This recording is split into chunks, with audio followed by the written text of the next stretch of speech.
అనేక సార్లు నేను మాట చెప్తూ ఉంటాను, మనం బోధించవసరం లే, మన వాక్యం చెప్పవసరం లే, మన జీవితం ద్వారా, మన జీవిత విధానం ద్వారా. అమ్మ జాగ్రత్త ఉండాలి, తల్లిదండ్రులు జాగ్రత్త ఉండాలి, భార్యాభర్తలు జాగ్రత్త ఉండాలి.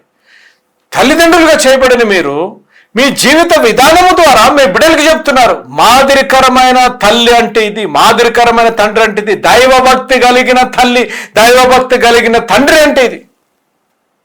మీ బిడ్డలు అనేది చెప్పగలగాలి, పరిశుద్ధతో కలిగిన తండ్రి తల్లి అని చెప్పగలగాలి. ఎందుకు మీ జీవితాల్లో, మీ కుటుంబాల్లో మీ బిడ్డలు ఇష్టానుసారంగా తిరుగుతున్నారు, ఇష్టానుసారంగా పనులు చేస్తున్నారు, ఇష్టానుసారంగా సంబంధాలు పెట్టుకుంటున్నారు? ఎందుకు అనగా మీరు వారికి మాదిరికరంగా జీవించడంలే. మీరు వారికి మాదిరికరముగా జీవించినట్లయితే వారు కూడా మిమ్మల్ని చూసి నిజమైన దేవుణ్ణి సేవించేవారు, పరిపూర్ణమైన దేవుణ్ణి సేవించేవారు, పరిశుద్ధమైన దేవుణ్ణి సేవించేవారు ఈ రీతిగా ఉంటారేమో అని వాళ్ళు కూడా ఫాలో అవుతారు. నేనేదో చెప్తాం కాదు, కానీ మొన్న అమెరికా వెళ్ళాను. నేను ఒక 4 రోజులకి అమెరికా వెళ్ళి ఒకరి ఎంగేజ్మెంట్లో వాక్యం చెప్తానికి వెళ్ళాను. ఎంగేజ్మెంట్లో వాక్యం చెప్తానికి వెళ్తే వాళ్ళిద్దరు కుమారులు, వారికి, ఈ అన్నకి అక్కకి 2 కుమారులు. ఆ కుమారుడు ఎంగేజ్మెంట్ చేసిన తర్వాత ఆ కుమారుడితో నేను మాట్లాడుతూ ఉంటే నాకు అనిపించింది, ఆ తల్లిదండ్రులు ఒక మాదిరిగా ఒక ఎగ్జాంపుల్ సెట్ చేశారు. ఆ ఎగ్జాంపుల్ సెట్ చేశారు కాబట్టి అమెరికాలో బిడ్డలు 2 కుమారులు పెంచడం అంటే ఇంకా బహు కష్టమైన పరిస్థితి అన్నమాట. అంటే వాళ్ళ తల్లిదండ్రుల్ని అందరూ అలా ఉంటారని కాదు, కానీ బిడ్డలు ఏ రీతిగా పెరుగుతారంటే ఇండివిజువాలిటీ మెంటాలిటీ, ఇండివిజువల్గా పెరుగుతారు. ఇక్కడ భారతదేశంలో లాగా 40-50 సంవత్సరాలు వచ్చిన తండ్రులు ఒక కళ్ళు ఎర్ర చేశారంటే అట్లీస్ట్ భయపడతారు. అక్కడ తల్లిదండ్రులు కర్ర ఎర్ర చేస్తే వాళ్ళు కూడా కళ్ళు ఎర్ర చేసే పరిస్థితి అమెరికా దేశంలో. సో ఈ కుటుంబంలో తల్లిదండ్రులు ఒక మాదిరికరంగా సెట్ చేశారు.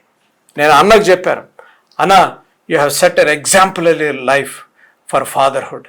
అక్కకి చెప్పాను, అక్క ఒక దేవుని కుటుంబము ఏ రీతిగా ఉండాలో ఆ రీతిగా పెంచారు. బాక్సింగ్ గారు జ్ఞాపకం వస్తారు, అంటే మా తమ్ముడు గారు కాదు, బాక్సింగ్ గారు సేవ ప్రారంభించిన మొదటి దినాల్లో అడిగారంట, ప్రభువా అన్ని గృహాలు చూశాను, నేను అన్ని ఇళ్ళు తిరిగాను, నాకు ఒక క్రైస్తవ గృహం చూపించు ప్రభువా అన్నారంట. అనగానే ప్రార్థన చేసినట్ల రీతిగానే ఆయన సేవ పంజాబ్లో ఏ బెడ్డింగ్ నెత్తి మీద పెట్టుకొని ఇలాగ వెళ్తా ఉంటే సడన్గా ఒకరు చూసి మా ఇంట్లో ఒక రూమ్ వేకెంట్ గుంది, వచ్చి ఇక్కడ ఉండవచ్చు అని అన్నారంట.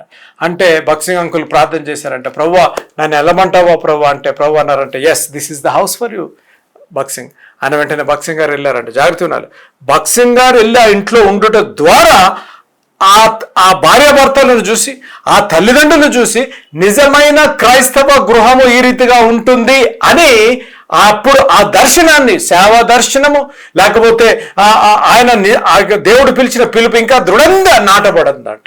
అటువంటి గృహాలుగా మన గృహాలు ఉండాలి. అంతేగాని ఎప్పుడు చూసినా అలజడ, ఎప్పుడు చూసినా కొట్లాటలు, ఎప్పుడు చూసినా తిరుగుబాటులు, భార్య మీద, భార్య భర్త మీద, ఎంత అలజడ. క్రైస్తవ గృహాలే రీతిగా ఉంటారు, ఎందుకంటే అపవాది దూరిపోతున్నాడు అంతే.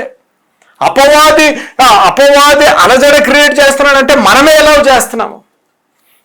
జాగ్రత్తనాలి, పరిశుద్ధత గురించి మాట్లాడుతున్నా, నేను డివైడ్ కాదలుచుకోలేదు. క్రీస్తు ఏ రీతిగా సంఘాన్ని ప్రేమించాడో భర్త భార్యని ప్రేమించినట్లయితే ప్రాబ్లమ్స్ ఉండవు కదా.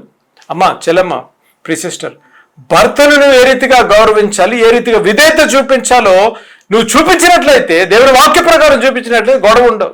ఎందుకు గొడవలు తెలుసా? భర్తను ఎదిరిచ్చేసి, భర్త తెడ్డేమంటే నువ్వు వెడ్డేమని, లేకపోతే భర్త ఏమో భార్యని ఏదో ఇక కాలు కింద పని ఆమెలాగా చూసేసి, లేకపోతే పిల్లలు ఇష్టానుసారంగా ఎందుకంటే మీ ఇద్దరి మధ్య అవగాహన లేదు కాబట్టి పిల్లలు అడ్వాంటేజ్ తీసుకుంటున్నారు. విచారకరమైన సంగతి. పరిశుద్ధత